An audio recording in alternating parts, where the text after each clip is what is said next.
You cannot have this many kayaks without the proper registration displayed. There is no registration form, Susan. These folders are completely blank.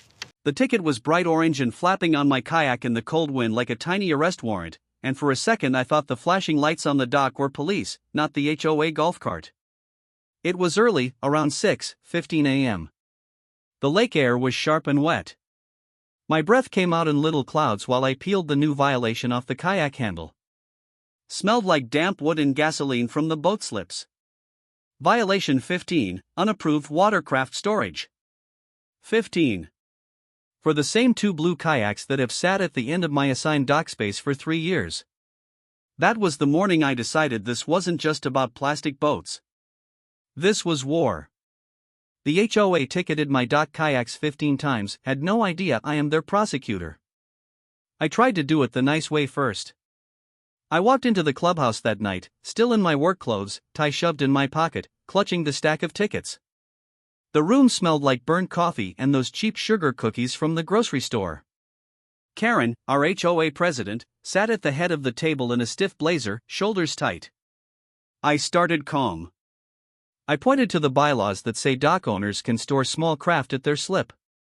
No one looked me in the eye. One board member shifted and stared at the floor.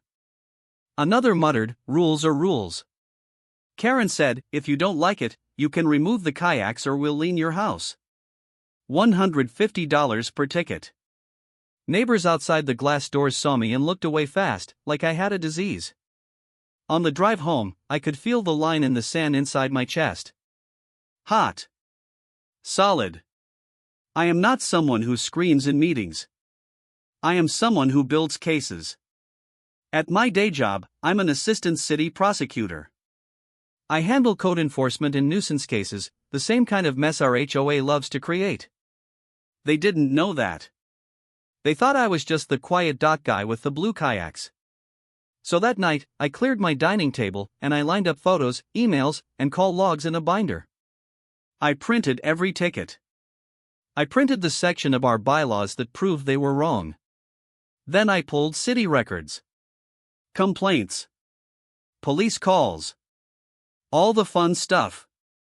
The pattern popped out like highlighter on a white page. Every noise complaint for the past year? Same caller.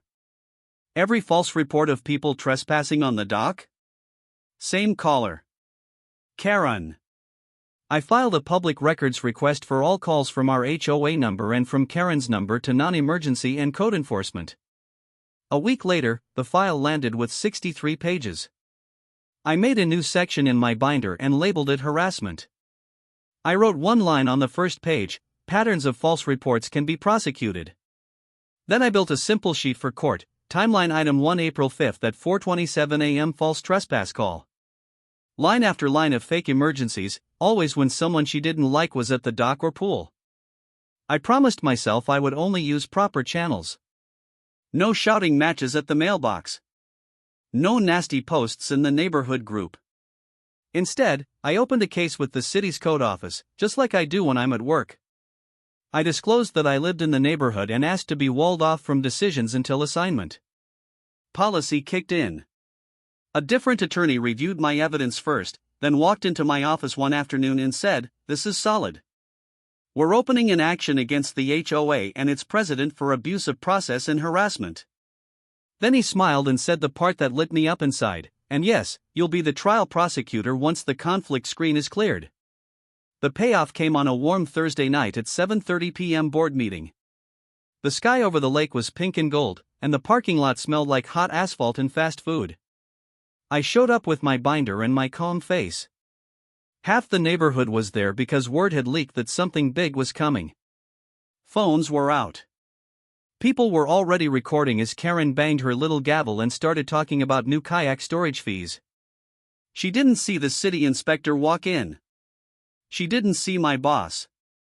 She did see me stand up, walk to the front, and introduce myself in my official title as the assigned prosecutor for a city enforcement case against the HOA and its president. Her eyes went wide, then small. Someone in the back actually gasped. We played the recordings of her late-night calls on the projector speaker.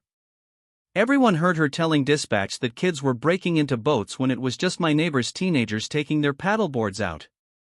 They saw the timeline on the screen, starting with that line, timeline item 1 April 5th at 4:27 a.m. false trespass call.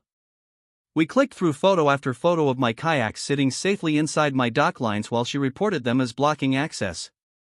Neighbors started to laugh, then clap, then just stare at her. One whisper floated up front, "She's been doing this to all of us."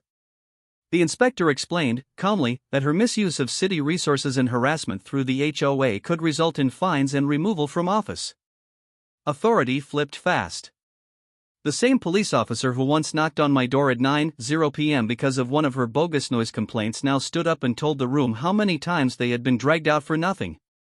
The council liaison said the city would not back any HOA that abused residents. Our judge later vacated every single kayak ticket and ordered the HOA to rewrite its procedures with legal review.